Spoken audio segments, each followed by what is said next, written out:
Relax, sis. We've got the money, right, Sarah? What are you talking about?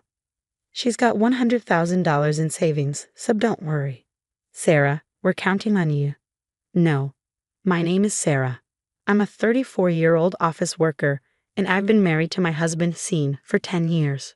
We had our daughter shortly after we got married, so she'll be turning 10 this year. While I don't have any major complaints about my marriage, I do have some issues, particularly concerning money. My husband has a habit of spending excessively on his hobbies. It's not the amount that's the problem, but the frequency and lack of restraint. I insist that he contribute a minimum amount to the household finances, which covers most of our basic expenses like utilities and food. With the limited amount he provides, I've had to cut back on spending and cover rent, our daughter's school tuition, and save for her future education from my salary. That's where my financial dissatisfaction comes from. Another issue is the housework. Despite both of us working, Sean doesn't contribute to household chores. He often claims that if he does it, it'll take longer, using that as an excuse to avoid it. This has led to me handling all the housework on my own. When our daughter was born, Sean was reluctant to help with her care, fearing he might accidentally hurt her. So I ended up managing most of the parenting responsibilities as well. As I reflected on my marriage, I realized that I was quite dissatisfied with my husband. Despite this, we had been together for 10 years, and our daughter was growing up. I knew it wouldn't be wise to consider divorce, especially with her approaching puberty. I tried to convince myself that no marriage is perfect and that disagreements are part of any relationship. However, a recent event made me reconsider. The catalyst was my sister-in-law. One day, she showed up at my doorstep unexpectedly. Sarah, I'm really sorry, but I need to hide out here for a while. What's going on? I've had some trouble with my husband. Can I stay here for a bit? What happened with Ken? She didn't answer directly and kept avoiding the question. Her vague responses only deepened my concern and made me question everything. I wasn't convinced by her vague explanations, so I decided to wait for my husband to come home from work. He arrived around 8 p.m., and after we had put our daughter to bed, we all sat down for a conversation. My sister-in-law, my husband, and I. So what happened? I asked my sister-in-law. Ken suddenly snapped and told me he wants a divorce. What? I was shocked. Ken had always seemed like a sincere man, so the idea of him suddenly getting angry and asking for a divorce was surprising. Do you know why Ken got so angry? Why are you asking me that? I just find it hard to believe he gets so upset without a reason, I replied. I noticed my sister-in-law seemed anxious, which only made me more curious. Sarah, why have you been defending Ken all this time? Are you involved with him in some way? Of course not, I said, trying to stay calm. I doubt it, my husband interjected with a laugh. She doesn't have time for that, and besides, she always leaves her phone on the table. Though my husband's defense was meant to reassure me, it only added to my irritation. I was too busy with work, house chores, and raising the kids to have much time for my phone. I rushed to make dinner after work, barely glancing at my phone. In the end, my sister-in-law couldn't provide a clear reason for her husband's behavior, so my husband and I decided to speak with Ken directly. When Ken arrived at our house, my sister-in-law chose to stay away to avoid the awkwardness.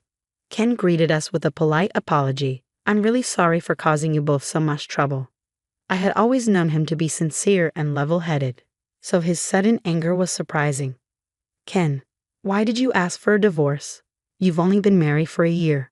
Isn't that a bit extreme? There must be a reason. Ken explained. She spent all my money without my permission. Really? How much did you have saved? I asked, stunned. $50,000, Ken replied. My husband and I exchanged surprised glances.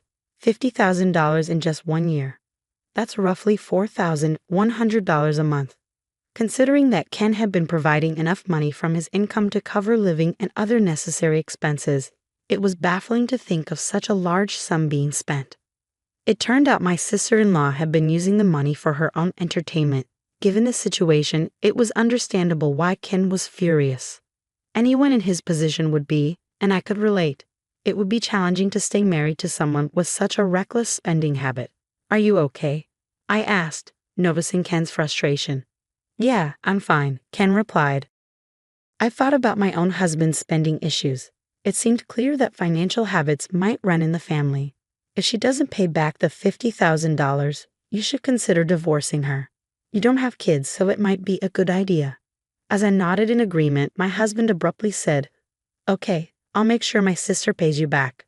I was taken aback by his certainty and didn't quite understand where his confidence came from. Ken, however, simply said, "I'd appreciate that." With the conversation settled, I decided to observe how things would unfold. After Ken left, my sister-in-law returned home. "What did he say?" I asked her. "He said I spent all his savings, $50,000. Oh, I used it for living expenses." I tried to explain to him, but he didn't understand. But Ken said he had a separate account for living expenses. My sister-in-law snapped. "You don't know anything, so just stay out of it," she added harshly. She had always had a tendency to belittle me. Honestly, I agreed with Ken. If my sister-in-law couldn't manage her finances responsibly, perhaps divorce was the best option.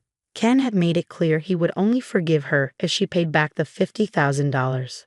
"How can I possibly pay that back? I'm just a housewife," she protested. "If you can't pay it back, then don't spend his money," I said firmly. "Well, sis, relax," my husband interjected. "We've got money, right, Sarah?" "What?" "She's got $100,000 in her savings, so don't worry." My sister-in-law's eyes widened with interest. "Sarah, how come you didn't tell me about this sooner?" I was taken aback. "Wait a minute. How did you know about my savings scene?" "That money was something I set aside for my future when I was single. After I got married and had a baby, I intended to use it for our daughter's tuition. I never mentioned it to you. I found out about it when I went to your parents' house," Scene explained. The revelation left me in a state of confusion and frustration. "It was in the second drawer of the closet in your room," Scene said. "You went through my things without my permission? That's unbelievable. We're married, for God's sake.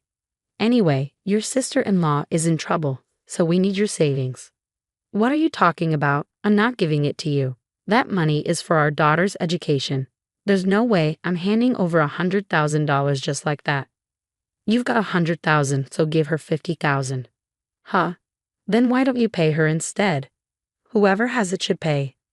"Sarah, please help me. I'm in the middle of a divorce." "That's none of my business.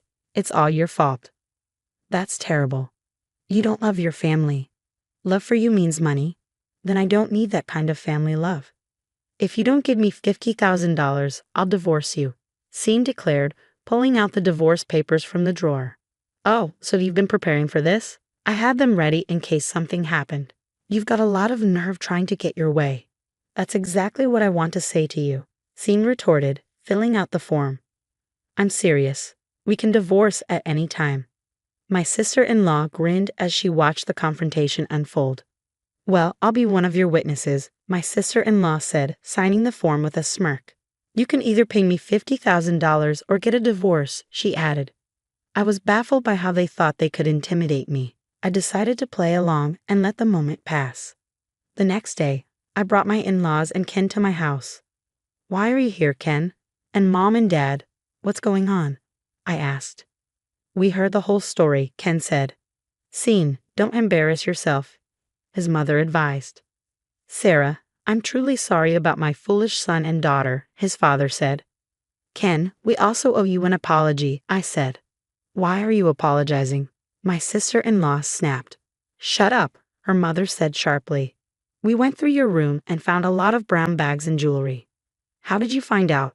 I asked, stunned. "Ken asked me to look into it," she explained. "You've always had a habit of hiding things you bought from us since you were a child. I can't stay married to you after you lied about using the money for living expenses," Ken said. "I want you to pay back the $50,000 and get a divorce." "Oh no," my sister-in-law protested. "And Scene, you'll be getting a divorce too," Ken added. "What?" Scene exclaimed. "Sarah already filled out the divorce papers and I signed as a witness. We've already submitted them," Ken said firmly. "What? I won't allow this," Scene shouted. "Won't allow it? What are you talking about? You threatened divorce and demanded that someone who has nothing to do with this take on the debt. You're disgusting," Ken said angrily. "Sarah is my wife, not your property," he continued. "She's not born into your family. She's a stranger to you, and you should have more respect and care for her. When my parents-in-law confronted my husband with a solid argument, he hung his head, unable to respond. My sister-in-law seemed completely overwhelmed and just stood there silent. Thanks to my parents-in-law's intervention, the conversation went smoothly for both Ken and me, and we were able to finalize the divorce without any issues. My sister-in-law sold as many brand-name goods as she could, managing to pay back about $20,000. The remaining balance was covered by my parents-in-law, and she now has to repay them. Under their supervision, she works from morning till night in an effort to settle her debt. As for my ex-husband, I've requested child support. I heard that he now lives alone in a cheaper apartment, but his salary barely covers the rent, living expenses, and child support. Despite moving to a less expensive place, his habit of spending recklessly means he's always broke and has no savings.